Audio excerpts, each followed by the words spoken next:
Φτάνει πια. Δεν θα ρημάξετε την ψυχή των παιδιών. Φτάνει. Εσείς που συμφωνείτε σχόλια στον αδερφό σας. Πηγαίνετε έξω. Πάμε.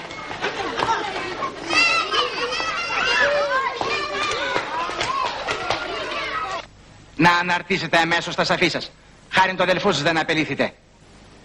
Φιλοδοξία μου, κύριε επιθεωρητά, είναι να εμπνεύσω στα παιδιά το αίσθημα της αγάπης και της αλληλεγγύης και όχι της φρίκης και του μίσους.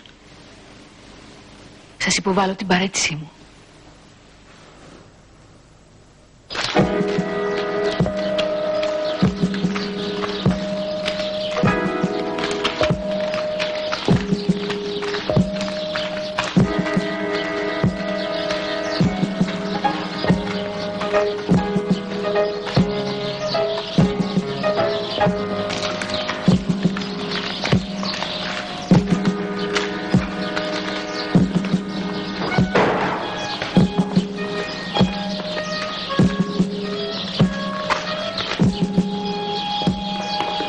Δεν υπάρχουν κλειδιά κλινόματάρτα. Παραβιάστε την.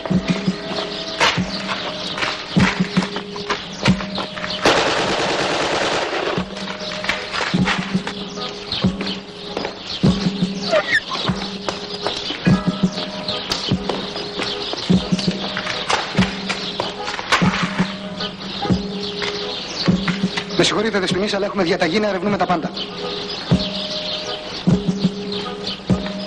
Δεν υπάρχει τίποτα κλινόματάρτα. Συνεχίζουμε λοιπόν. Τα σέβουμε Δεσποινής.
Έφαγες εσύ? Με την τρομάρα που πέρασα δεν κατεβαίνει μπουκιά. Πώς τους ξέφυγες? Άκουσα τα σκυλιά.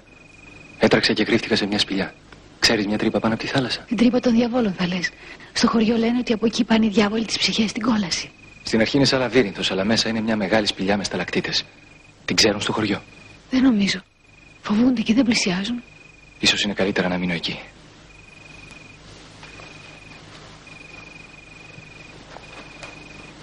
Είναι το Οδυσσέα. Ασφάλισέ το και στην πρώτη ευκαιρία να το λάβει η γυναίκα του και το παιδί του. Θα είναι χρήσιμο σε αυτούς που θα γράψουν την ιστορία.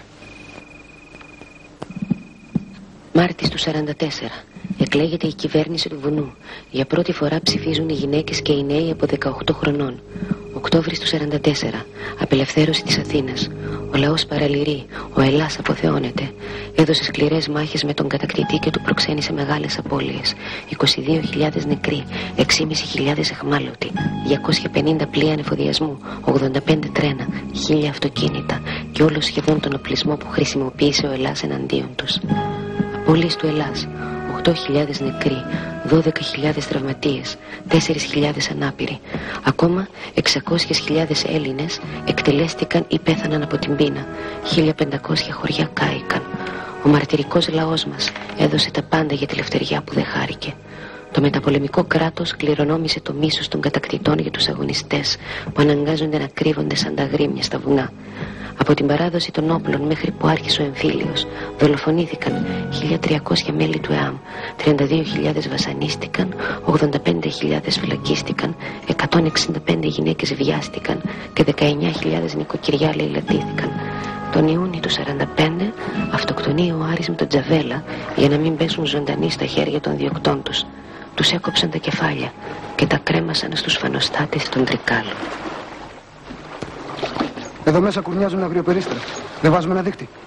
Είσαι καλά μωρέ, του διαβόλου το στόμα. Έλα καημένη, πιστεύεις στα παραμύθια. Εγώ έχω ξαναβάλει.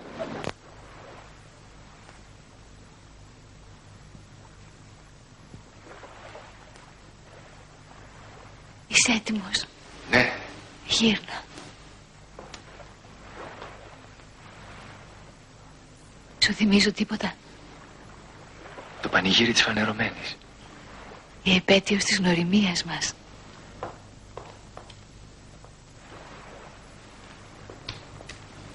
Ας ευχηθούμε του χρόνου να χορεύουμε στην πλατεία.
Είμαι έγκυος. Είσαι σίγουρη? Ναι. Μη τρομάζεις.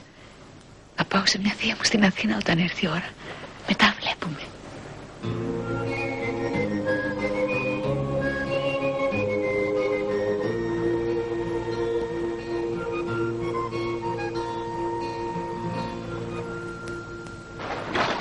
Την πρόστιχη. Με το φωνιά του αδελφού της. Θα πάρουμε καίκι με μηχανάρα. Να μου λείπει. Μην είσαι κορόιδο. Είναι ξεγραμμένος. Κανένας δεν γλιτώνει από δάφτους. Γιατί να τα φάνε άλλοι τα λεφτά?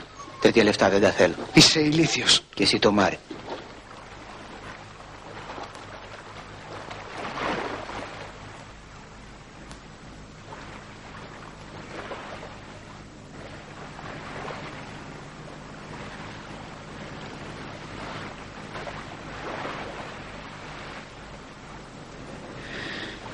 Δεν κοιμήθηκες?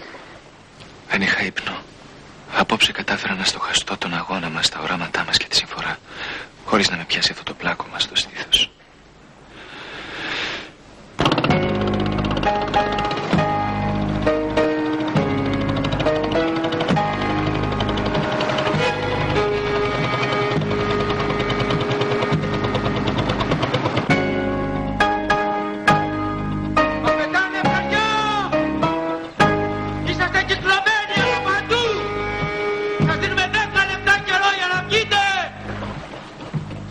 Ήρθε η ώρα μου, Μαρία.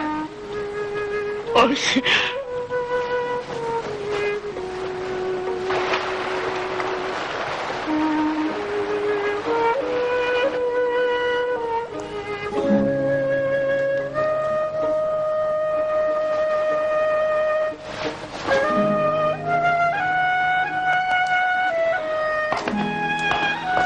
Όχι, Μαρία μου. Τι πας να κάνεις?